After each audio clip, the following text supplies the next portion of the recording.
Wow,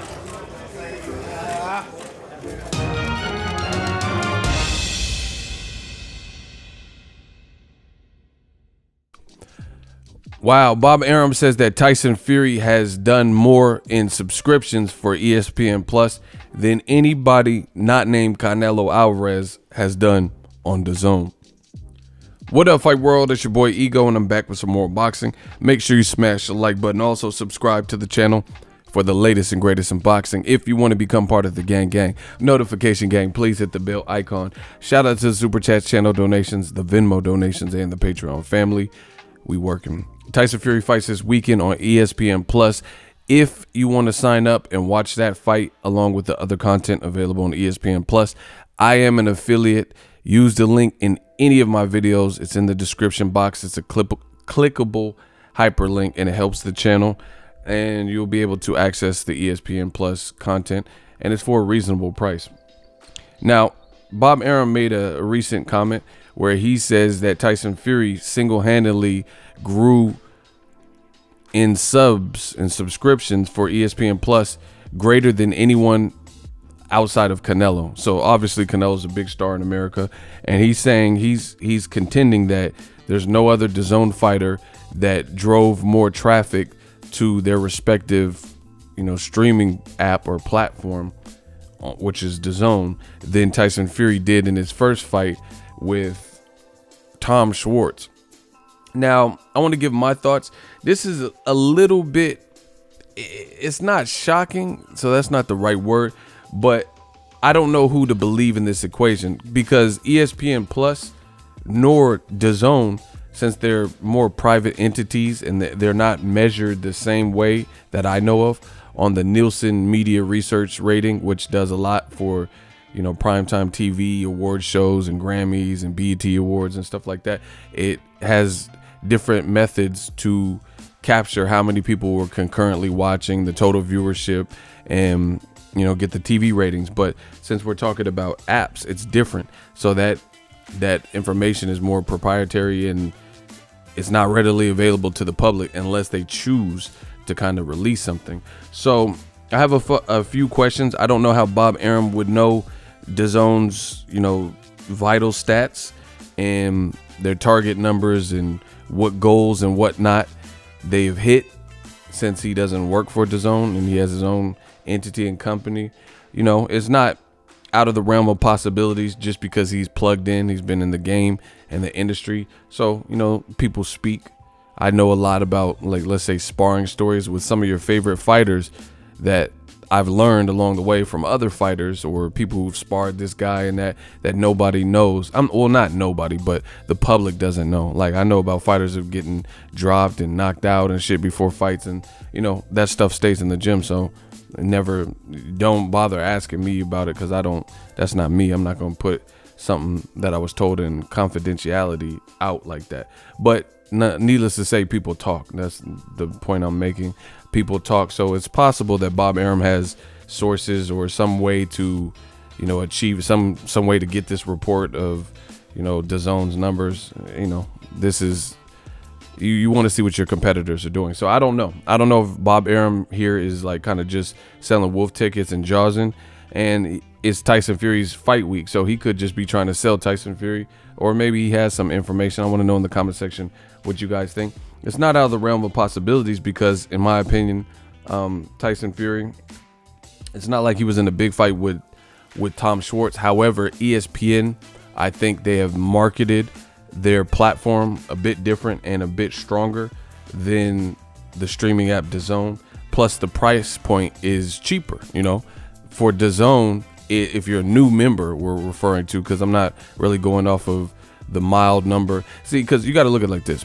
DAZN, if they were doing so well up front, like within 8 months or so, they raised the price by 100%. They doubled the price. So the amount of people that have DAZN under the $9.99 price point, to me, is probably pretty negligible, like, in terms of new traffic in the United States. I don't think it's that strong of a number. Again, if it is, then how come you would raise your price by 100%, 100% value, go from $9.99 to $19.99 before you've even been out for a year. And they did it before Anthony Joshua Ruiz, which turned out to be a good fight and their biggest fight probably this year. And Canelo versus Jacobs, another one of their biggest, that might be the biggest fight that they've had this year. So that spells a bit of trouble. So it's not, it's possible. I think, like I said, ESPN is a TV network also. And Bob Arum's kind of talked about this, and I've talked about this.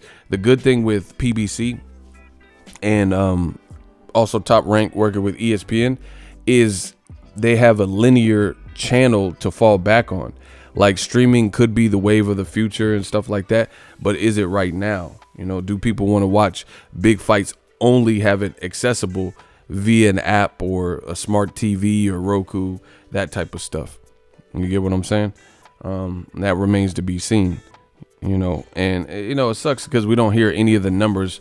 We only get the information on all the streaming platforms when they feel like delivering it to the public, so typically you only get it when it's good. Like, if you have great numbers, then they're going to brag about it and release those. But if the numbers are abysmal, then they typically won't. But I do think ESPN, since it's a bigger entity and it's already established in America with a channel, it's not out of the question that Tyson Fury has driven more, even though he hasn't, since Wilder, he hasn't, in my opinion, fought anybody noteworthy that people want to see, both in Tom Schwartz and Otto Wallen, or whatever his name is, right? I don't think these are desired fights that people are looking for, but yet and still it's ESPN Plus.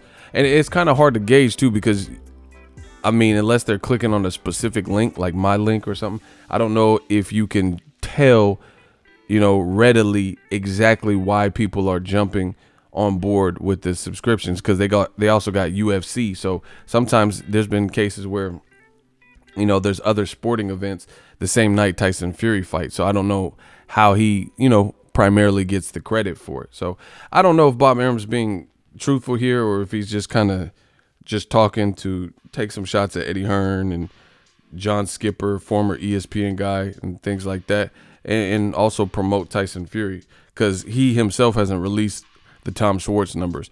And then they released numbers for the ticket sales, and then they said it sold like over 9,000 tickets, and then come to find out the paperwork that was pulled up by a reporter with the Nevada State Athletic Commission, the numbers, it sold 5,000 and some change, and then they comped 1,200 tickets and gave those away. So it's hard telling in this particular situation who's being truthful when there's no vital stats or anything to really look at. But let me know what you guys think. Has Tyson Fury, outdone Dazn? And again, like I said, Dazn, we know Canelo's big, but Joshua Povetkin, Joshua Ruiz, a lot of people weren't anticipating that as being a big fight, even though it turned out to be a good fight that spawned a sequel, and then other fights, I think they have a lot of Dazn has had some pretty bad timing. Like, even with Canelo, they got the biggest star in their roster, Canelo, competing with Nate Diaz versus Jorge Masvidal UFC 244 card. I just think that's kind of bad business, because when Mayweather fought, I don't know if you guys know this and appreciate this, but when Mayweather fought, that was the biggest combat sports event for that particular day since he was Money Mayweather. If Mayweather was fighting De La Hoya, UFC didn't dare put on like a major card to compete with that. They're not going to put Ronda Rousey, Holly Holm on a day Mayweather's fighting against, Canelo or something like that, or Pacquiao. You just know to bow down to that date. But, UFC has, I think November 2nd is the date for Canelo Kovalev. It's a bit weird that they would compete with such an anticipated combat fights, such as Jorge Masvidal and Nate Diaz, two charismatic personalities coming off really good wins. And I get it, one's boxing, one's MMA, but I don't like that move. And I really feel like Canelo's going to lose his spot in terms of star power. You got to understand, Canelo is a very good fighter, but Canelo doesn't really do much to build fights. Like, I've never really gotten hyped. Like, you can get hyped off of Canelo training montages because he trains hard and stuff like that. But I'm talking about, he's not like a trash talker. He's not a charismatic MC. You know, guys like Wilder, Adrian Broner, Tyson Fury, Floyd Mayweather, Conor McGregor, these guys all have the gift of gab, and they speak a bit more and MC the crowd. We don't really know Canelo for that, so he's also going to be competing with that in the Nate Diaz, Jorge Masvidal. On top of it being a great fight and both guys coming off very significant wins, Masvidal with the Ben Askren 5-second knockout, and Darren Till. This will be on ESPN pay-per-view. You can actually purchase it through my link as well. It's just weird decision-making from Dazn. You know, Canelo bowed out of the quote-unquote Mexican date, and now you have Tyson Fury fighting for some kind of Mexican heritage Mayan belt from the WBC, and he's fighting a guy that people aren't really elated to see him fight, Otto Wallen.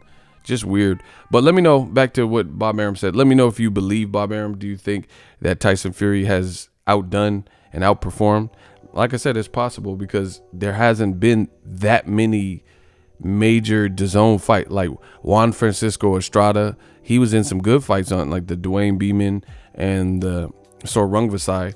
But again, I don't think those are huge fights. You know, they were good action and quality title defenses and stuff and title fights, but I just don't think it's big. And then when Estrada fought against Sor Rungvisai in the rematch, they did it on the Avengers Endgame release date. So the day Avengers came out, a 3-hour movie, this is when DAZN had that fight. So I just feel like DAZN is constantly competing with UFC cards, bigger PBC fight weeks, you know, with like the week they had Tevin Farmer versus Jono Carroll in Philly. I know for a fact because I was at Mikey Garcia versus Errol Spence in Texas, which was the bigger event. So Bob Arum might be onto something. Let me know what you guys think. Drop your thoughts in the comment section. That's basically it. As always, hate, comment, and subscribe. Till next video is Ego signing off. So if you enjoyed this video and want more content like this on the channel, you can show your appreciation by going to the PayPal donate button or the YouTube support button. And you can donate any amount that you feel is equivalent to the value of this video. Much more to come. Thank you guys for your support. Boxing Ego, the future of boxing.